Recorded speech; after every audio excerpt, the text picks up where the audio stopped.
de loi organique. Nous en venons aux explications de vote communes sur les deux projets de loi. Un orateur par groupe pourra s'exprimer pour une durée maximale de 5 minutes. Et nous commençons avec le groupe de la France Insoumise et c'est M. Jean-Luc Mélenchon.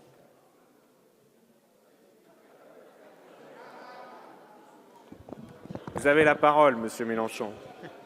Bon, non, ne vous inquiétez pas. Bon, notre appréciation est que la majorité qui a imaginé ce texte a mangé son pain blanc. Vous aviez à répondre 2 signaux à donner. Le premier était un signal de type économique. À certains milieux, ça a été l'abrogation du Code du travail. C'était incontestablement un signal libéral. Vous voici rendu à nationaliser STX, c'est-à-dire le signal exactement inverse. Ici, vous avez voulu répondre à une question qui se pose vraiment. Là, nous la partageons. Il y a une crise politique terrible qui travaille notre pays, dont n'est pas responsable l'actuelle majorité ni l'actuel président. Sa racine profonde est dans la forfaiture de 2005, lorsque le peuple français a voté non, et qu'on a eu comme traduction, puisque c'est non, c'est oui. Forfaiture qui a recommencé quelques années après, lorsqu'on devait renégocier le traité, qui ensuite n'a pas été du tout négocié par le président Hollande. Si bien que, depuis cette date, notre démocratie va totalement perturbée, totalement faussée, parce qu'à 2 reprises, la volonté profonde du peuple a été trompée. Dans cette circonstance, vous avez pensé qu'il fallait se focaliser sur les turpitudes, en effet inexcusables, inacceptables, de quelques parlementaires qui ont faussé l'idée que se faisait le peuple français de sa représentation. Personne ne peut dire que le problème n'existe pas. Mais la crise politique ne se résume pas à ça. Et en le résumant à ça, on donne l'impression de ne pas s'intéresser au fond de ce qui se passe, c'est-à-dire à la véritable cause commune qui est le poids de l'argent. Et le poids de l'argent défigurant la décision publique, défigurant la morale à laquelle les Français de toutes conditions et de toutes opinions se rattachent et aux vertus auxquelles ils croient. En ce moment même, l'épisode Pénicaud vient réduire à néant,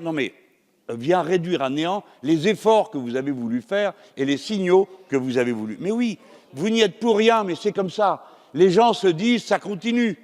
Ça continue, c'est toujours l'argent qui a le dernier mot, et ceux-là même qui demandent des efforts sont ceux qui semblent le moins s'y astreindre eux-mêmes. Par conséquent, la crise politique n'est pas terminée. La vague dégagiste va continuer à travailler en profondeur notre peuple.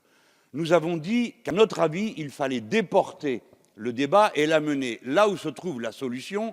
Les Français ne vous demandent pas de reprendre confiance.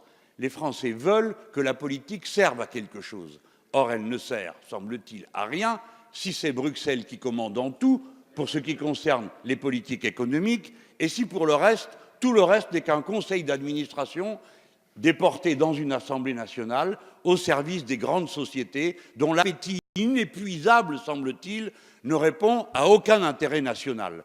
Je vous demande en un mot d'y réfléchir. Voyez comment il se fait que le président de la République est obligé d'intervenir pour nationaliser un chantier naval dont en effet nous avons besoin pour d'innombrables raisons, alors que les mêmes capitalistes que nous avons arrosés pendant des mois, notamment avec le CICE, sont incapables de trouver la petite somme de 80 millions dont il a été dit, je l'ai lu dans la presse, qu'elle était l'équivalent d'un trait, l'épaisseur d'un trait sur la ligne des comptes publics. C'est-à-dire rien du tout. Donc, ils n'ont même pas de quoi prendre le risque d'acheter un chantier naval qui a 10 ans de carnet de commandes rempli. C'est donc cette classe parasite qui accable la République. Et elle va vers une crise politique qui ne dépend pas de vous, mais qui ira à une crise de régime parce que c'est le fondement même qu'il faut changer.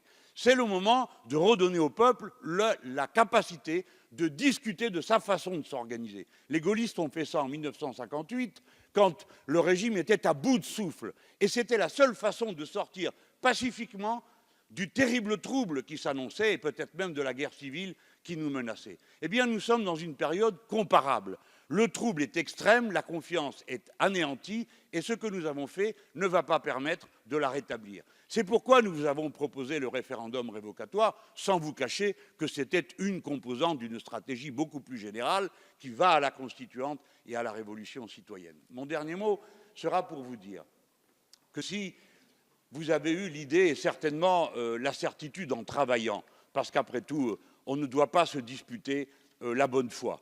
On peut parfaitement imaginer que nous le sommes tous, même si nous n'avons pas les mêmes évaluations. Cependant, je voudrais vous dire que ces quelques jours ont certainement aggravé les choses, parce que c'était la nature même du débat. Comme on ne parlait que des turpitudes des parlementaires, nous aurons au fond, pendant des heures et des heures, à moins de la confiance que les Français pouvaient avoir dans leur représentation. Je suis sûr que ce n'est pas ce que vous vouliez, mais ce à quoi on est arrivé. Et c'est pourquoi je vous félicite. Vous avez bien travaillé pour l'aboutissement de mon projet. Merci, Monsieur Mélenchon.